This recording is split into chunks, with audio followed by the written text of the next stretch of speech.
Hola, ¿qué tal? En este video vamos a hablar sobre el apartado del método en el artículo de investigación. La función que tiene este apartado es establecer cada uno de los pasos que se llevaron a cabo para concretar la investigación. Esto nos sirve, primero que nada, si se quisiera replicar este estudio, tal cual en un estudio de réplica, pero también si se quiere hacer un estudio similar. Y su función principal es también que nos permite establecer un contexto en el que se pueden comprender los resultados. En los estándares de presentación para los artículos de revistas científicas se establecen diferentes elementos dentro del método. Hay que decir que este apartado es el que contiene más subapartados y estos pueden variar de una revista a otra, es decir, puede variar el orden dependiendo de las directrices para autores en las revistas que siempre habrá que revisar. Bueno, tenemos cuáles fueron los criterios de inclusión y de exclusión, es decir, a quienes se consideran el estudio, pero dentro de este grupo si hay quienes tienen algunas características por las cuales no deberían incluirse. Por ejemplo, estudiantes de preparatoria, pero si hay alguien que tenga un diagnóstico de algún tipo, entonces quedaría excluido. Es un ejemplo. También las características de los participantes y específicamente las características sociodemográficas, y aquí se debe de establecer sobre todo si hay algunas particularidades que sean importantes dependiendo de nuestra investigación. Por ejemplo, sobre el sexo o algún grupo poblacional vulnerable o cuestiones por el estilo. Tenemos también los procedimientos de muestreo. Hay muestreos probabilísticos y no probabilísticos, que aquí se debe de establecer cómo fue que se realizó este muestreo. En algunos casos, aquí se integran las consideraciones éticas, pero algunas revistas los piden como un apartado diferenciado. Esto tiene que ver con el tamaño de la muestra y la potencia estadística y la precisión, que son algunos elementos que se establecen a priori. Por ejemplo, una muestra estadísticamente significativa, se utilizan calculadoras estadísticas para hacer estos cálculos desde antes, donde se establece, por ejemplo, el número total del universo y de ahí se puede sacar cuál debería de ser el número apropiado de muestra para que sea estadísticamente significativo. Y la potencia estadística también se puede calcular desde antes. ¿Cuánta muestra necesitamos para que sea relevante?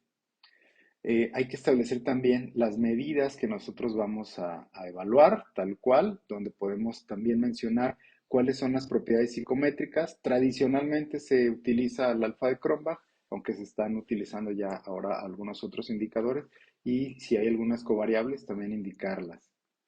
La recolección de los datos, que también se conoce como el procedimiento, es cómo fue que se hizo para levantar la información, la calidad de las mediciones o cómo se asegura esta calidad, por ejemplo, capacitando a los aplicadores o mediante un procedimiento doble ciego, es cuando se describe cómo se asegura la calidad. La instrumentación eh, que implica específicamente qué instrumentos se utilizaron. Si bien ya definimos las variables, hay que definir cómo es que se midieron estas variables y como mencionamos hace un momento, estableciendo las propiedades psicométricas. Esto que se llama el anonimización, que puede ser, por ejemplo, para los procedimientos doble ciego, cómo se asegura este tipo de confidencialidad y anonimato además. Las características psicométricas obtenidas en nuestro estudio, que esto en ocasiones se establece desde el método, pero hay algunos, digamos, revistas que lo piden más bien en los resultados. Como será nuestro caso, lo veremos. Tendremos también el diseño de investigación. Sabemos que hay distintos tipos de diseño, los diseños experimentales, los cuasi experimentales y los no experimentales, donde tenemos, por ejemplo, transversales o longitudinales. Tenemos también el diagnóstico de los datos, algo que se hace al inicio. Se hace un análisis exploratorio de datos o también se conoce como limpieza de datos, donde vemos, por ejemplo, si tenemos casos atípicos o si tenemos casos perdidos y se debe reportar cómo es que se manejaron este tipo de datos, qué se hizo con ellos. Y por último, la estrategia analítica, que también se conoce como análisis de datos, donde por lo general establecemos qué tipo de pruebas estadísticas se utilizaron y, bueno, también el tipo de programas estadísticos. A manera de recordatorio, hemos mencionado que cuando leemos un artículo lo hacemos tal como se nos presenta, con esta estructura IMRIT, pero cuando nosotros estamos escribiendo el artículo lo hacemos desde este otro orden, Remedy, que es los resultados, el método, la discusión y la introducción. En este momento nosotros nos encontramos en la descripción del método. Así como hicimos con la introducción, para ejemplificar este apartado, vamos a hacer uso de este artículo de mi autoría, Relaciones intrafamiliares y resiliencia como protectores contra sintomatología depresiva en estudiantes mexicanos de preparatoria. Y la invitación de nuevo es a elegir un artículo o si se está haciendo ya el ejercicio con la introducción, darle continuidad al mismo artículo e ir analizando si es que aparecen los elementos que aquí describimos. Bien, iniciamos en esta primera parte y vemos que de manera conjunta se describe que se realizó un diseño transversal de tipo correlacional donde se incluyeron estudiantes de primer ingreso de preparatoria. Fue un muestreo por conveniencia y por tanto no probabilístico y como criterio de inclusión se consideró que fueran estudiantes de primer semestre de ambos turnos.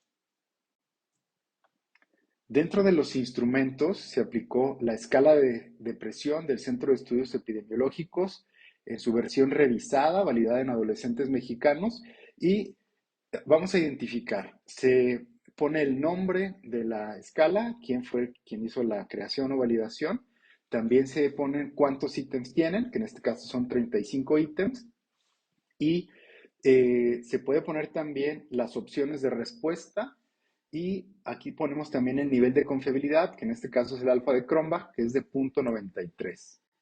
Tenemos también la escala de evaluación de las relaciones intrafamiliares que se elaboró para población mexicana. Esta en su versión breve consta de 12 ítems que evalúan tres dimensiones: unión y apoyo, expresión de emociones y percepción de dificultades, que se encuentran arriba del punto 70 en alfa de Cronbach, lo cual es aceptable. Por último, se aplicó el cuestionario de resiliencia para niños y adolescentes en su versión revisada de 18 ítems que evalúa cuatro dimensiones: introspección, empatía, resolución de problemas y factores protectores externos, que como ven sus niveles de confiabilidad están arriba del punto 70, lo cual también es aceptable.